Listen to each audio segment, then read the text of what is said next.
Hi, friends. This is Sunny Solar Shine. I'm just coming back to you to talk to you about PR and solar. So, the media, and solar. So, I have noticed in the last couple of years a huge pushback against the solar industry. Basically, they're scaring you. They're telling you that you're going to spend too much money. It's not worth it. Um, you know, um, Bad experience after bad experience. What I think I'm seeing here is I'm seeing big power firms. They're being bullies. They're pushing on the solar industry. Um, there's plenty of room in the playground for both solar homes and for regular energy homes. So it's very conflicting when you're being told, even by your government, go green, go solar, use wind, use water, any other thing other than coal and gas, go green. And then when you're trying to go green, there's this pushback and sort of like a punishing attitude towards solar. So I will let you know that I am encouraged. Most people that I know and have worked with definitely had great experiences with their solar. They're very happy.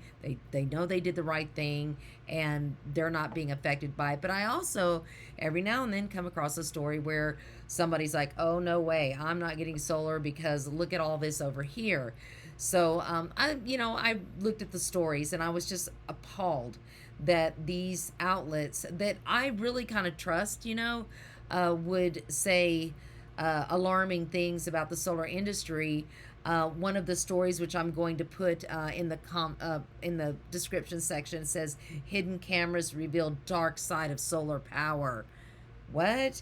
That is like saying, solar power itself has some kind of dark, seedy side that you just don't know about, to scare you away from it. But then again, when you get into the story and you actually listen to it, it's not the solar, it's not the product, it's not having solar, it's not the consumption, it's not the production, it's nothing. It's an incident that happened with an installer. So, installers, usually, I believe they're trying to do the right thing, but there are a lot of new companies out there with this big green push.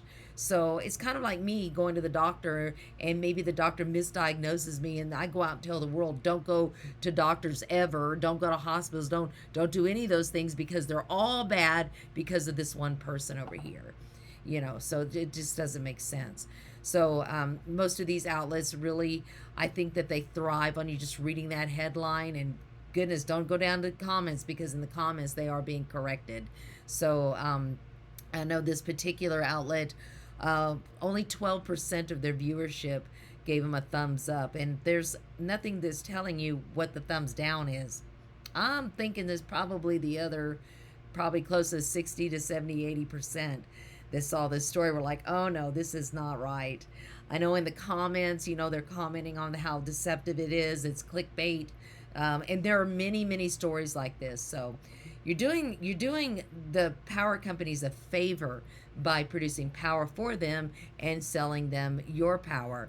And of course, back in, I know in my area, Rocky Mountain Power used to match. So the buyback was 9.2 cents and they would purchase your power for 9.2 cents. Well, Rocky Mountain Power decided in 2020 they weren't doing that anymore. They actually, it was 2019. It started in 2020.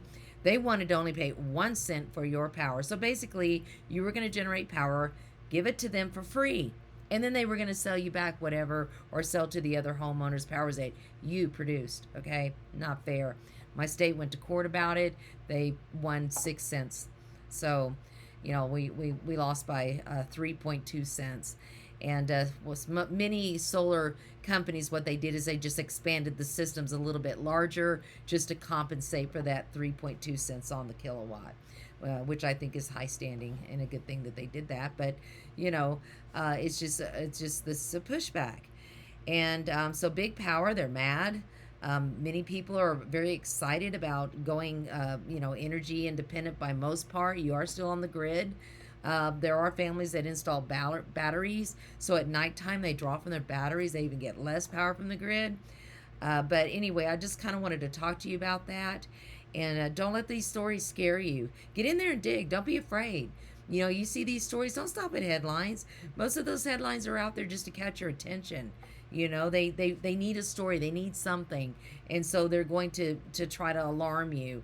It definitely does. They seem to think it pays to just always be negative Nancy and scary and try to, going green is like just a really big deal right now. And so anything that they can say contrary to what you're being told what to do, well, it produces revenue for them.